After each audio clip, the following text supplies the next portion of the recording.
Hello' everyone, আপোনালোকে নিশ্চয় ভাবিছে ইমান ৰাতিপুৱাই মই ক'তনো যাব ওলাইছোঁ।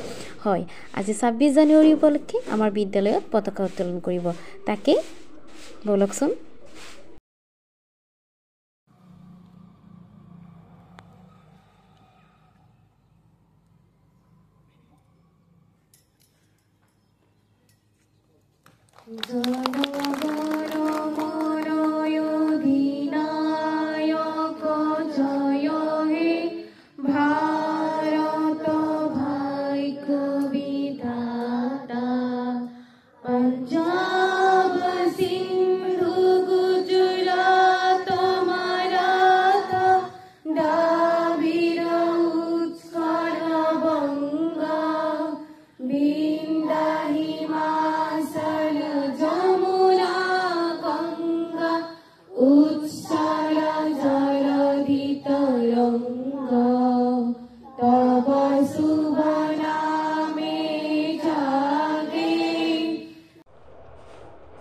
এই দিনটো উপলক্ষে আমাৰ বিদ্যালয়ৰ অধ্যক্ষ ছাৰ, অভিভাৱক লগতে ছাত্ৰ ছাত্ৰী আৰু শিক্ষয়িত্ৰীয়ে দুই এষাৰ ক'লে।